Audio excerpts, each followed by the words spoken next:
where it's honestly it's going to be like a shockwave, because the cars are all out there. There are millions of cars out there with a software update become full self-driving cars. We're making a couple million a year. In fact, with the advent of what we see now as a clarity on achieving full self-driving, unsupervised full self-driving, I should say, I feel confident in expanding Tesla's production. That is our intent, to expand as quickly as we can our future production. I was reticent to do that until we had clarity on achieving unsupervised full self-driving, but at this point, I feel like we've got clarity and it makes sense to expand production as fast as we reasonably can. We're also making a huge impact on the energy sector with battery storage. So with both the Powerwall and especially with the Megapack, we are dramatically improving the ability to generate more energy from the grid. If you look at total U.S. energy capability, for example, there's roughly a terawatt of continuous power available in the U.S., but the average usage over a 24-hour cycle is only half a terawatt because of the big difference between day and night usage. If you buffer the energy with batteries, you can effectively double the energy output of the United States just with batteries, building no incremental power plants. We look forward to unveiling Optimus V3, probably in Q1. I think it'll be ready to show off. And that I think is going to be quite remarkable. It won't even seem like a robot. It'll seem like a person in a robot suit, which is kind of how we started off with Optimus. But it'll seem so real that you'll need to poke it, I think, to believe that it's actually a robot. And obviously, the real world intelligence we've developed for the car, most of that transfers to Optimus. We are expecting to have no safety drivers in at least large parts of Austin by the end of this year. So within a few months, we expect to have no safety drivers at all, at least in parts of Austin. We're obviously being very cautious about the deployment, because obviously even one accident will be front page headline news worldwide. It's better for us to take a cautious approach here. But we do expect to have no safety drivers in the car in Austin within a few months. And then we do expect to be operating a Robotaxi in, I think, about 8 to 10 metro areas by the end of the year. It depends on various regulatory approvals. You can actually, I think most of our regulatory applications are online. You can kind of see them because they're public information. But we expect to be operating in Nevada and Florida and Arizona by the end of the year. We continue to operate our fleet in Austin without anyone in the driver's seat, and we have covered more than 250,000 miles with that. And then in the Bay Area, where we still have a person in the driver's seat because of the regulations, we crossed more than 1 million miles. We continue to see that the Robotaxi fleet works really well. Customers are really happy, and there's no notable issues. On the customer side, customers have used FSD Supervised for a total of 6 billion miles as of yesterday. So that's like a big milestone. And overall, the safety continues to be very good. And as Elon mentioned, we are on track to remove the person from inside the car altogether, starting with Austin. Demand for Megapack and Powerwall continues to be really strong into next year. We received very strong positive customer feedback on our Megablock product, which will begin shipping next year out of Houston. And we're seeing remarkable growth in the demand for AI and data center applications as hyperscalers and utilities have seen the versatility of the Megapack product to increase reliability and relieve grid constraints, as Elon was talking about. We've also seen a surge in residential solar demand in the US due to policy changes, which we expect to continue into the first half of 2026 as we introduced a new solar lease product. And we also began production of our Tesla residential solar panel in our Buffalo factory, and we will be shipping that to customers starting Q1.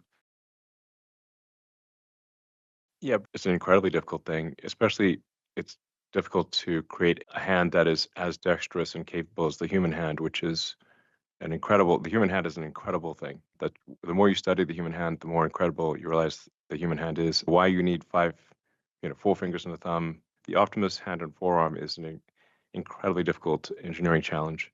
I'd say it's more difficult than the rest of, from an electromechanical standpoint, the forearm and hand is more difficult than the entire rest of the robot. But really, in order to have a useful generalized robot, you do need an incredible hand. And then you need the real world AI, and you need to be able to scale up that production to have it be relevant, because it's not relevant if it's just a few hundred robots. But so you need to be able to make Optimus robots at volumes comparable to vehicles, if not significantly higher. So if you're trying to make 1 million of something per year, trying to make 1 million Optimus robots per year, that manufacturing challenge is immense, considering that the supply chain doesn't exist. With cars, you've got an existing supply chain. With computers, you've got an existing supply chain. With a humanoid robot, there is no supply chain.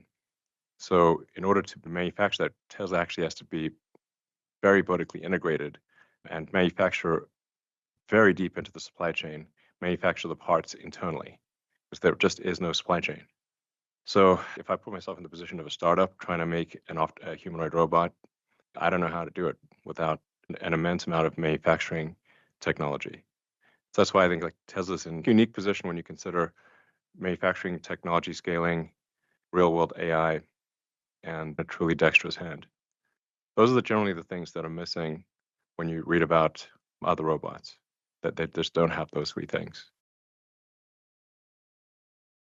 I've spent almost every weekend for the last few months with the chip design team working on AI5.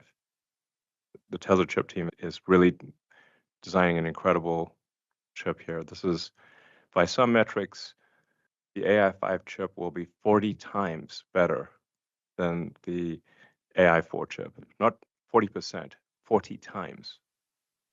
Because we have a detailed understanding of the entire software and hardware stack.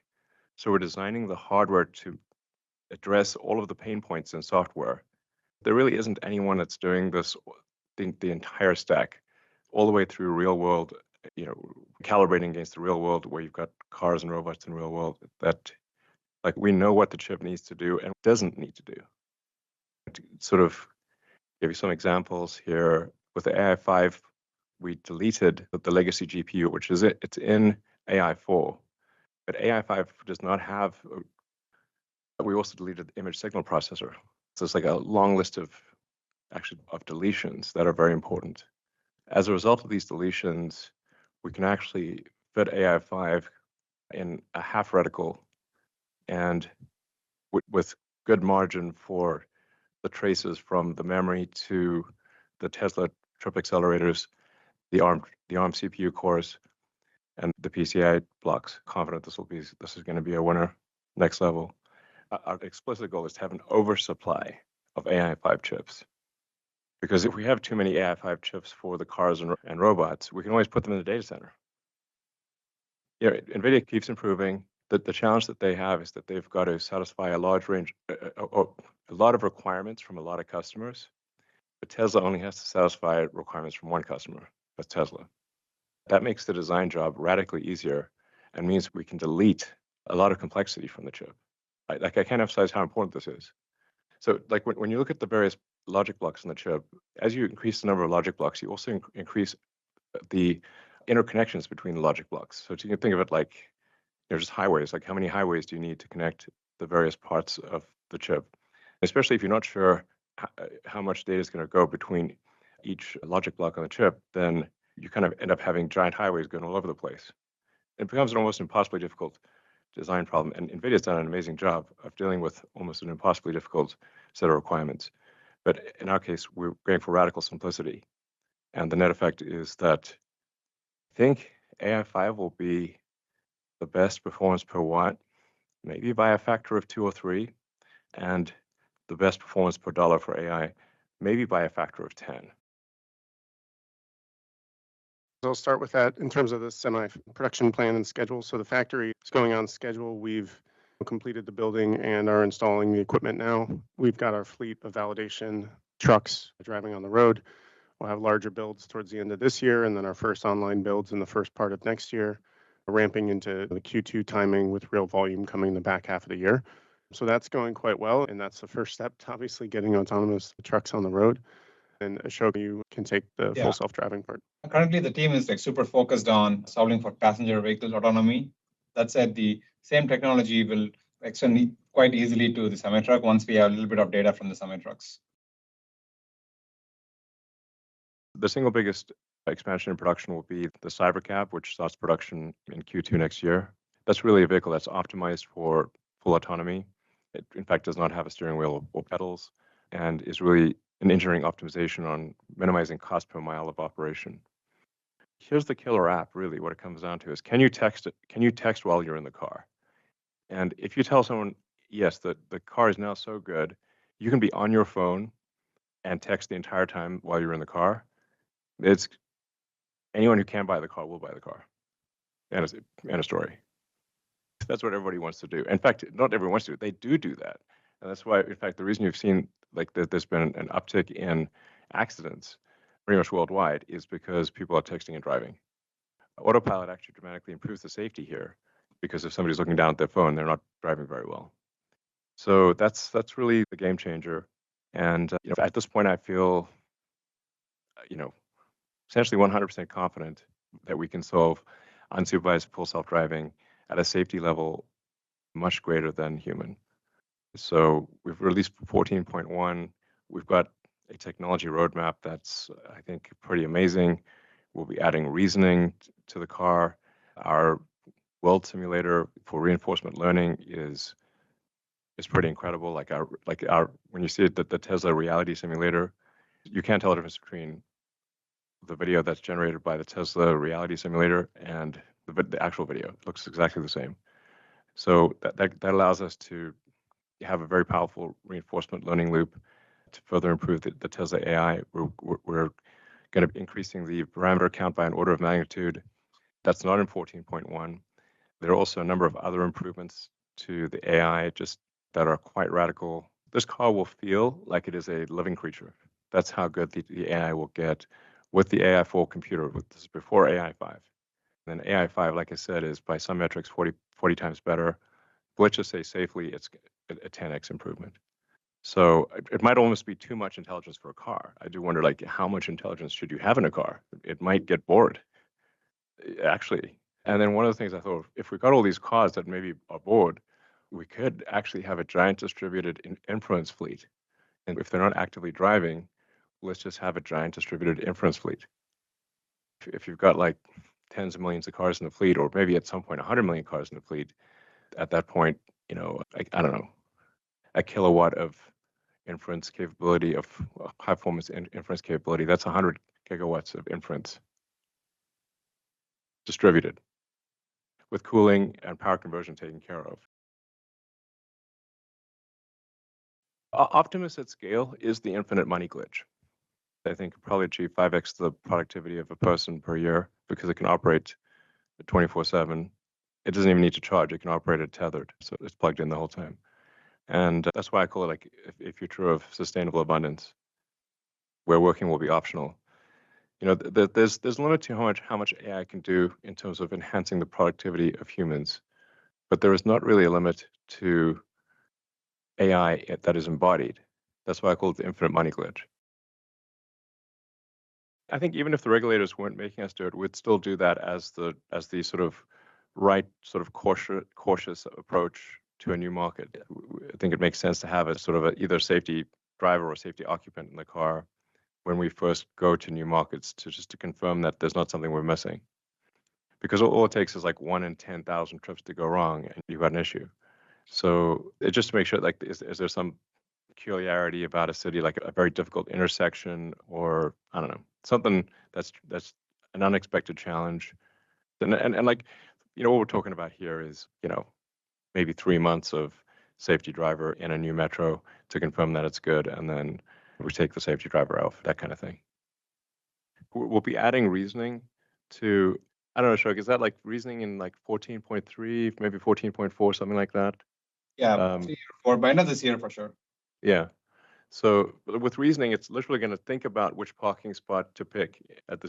So it's going to say, this is the entrance, but actually probably there's not a parking spot right at the entrance. If the parking lot is fairly full, the probability of an open parking spot right at the entrance is very low. But actually what it'll simply do is drop you off at the entrance of the store and then go find a parking spot. But it's going to get very smart about figuring out a parking spot. It's going to spot empty spots, much better than a human.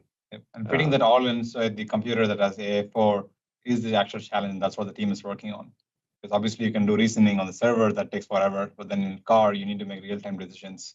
So fitting all that into the computer that's in the car, that's the challenge. I'm confident in saying that Tesla has the Tesla AI has the highest intelligence density. When you look at the intelligence per gigabyte, I think like Tesla AI is probably an order of magnitude better than anyone else. But the new hand is an incredible piece of engineering, and a production intent prototype ready to show off in Q1, probably February or March. We're going to be building a 1 million unit Optimus production line, hopefully with a production start towards the end of next year. That production ramp will take a while to get to an annualized rate of 1 million because it's going to move as fast as the slowest, dumbest, least lucky thing out of 10,000 unique items. It will get to 1 million units. And then ultimately we'll do Optimus 4, that'll be 10 million units. Optimus 5, maybe 50 to 100 million units.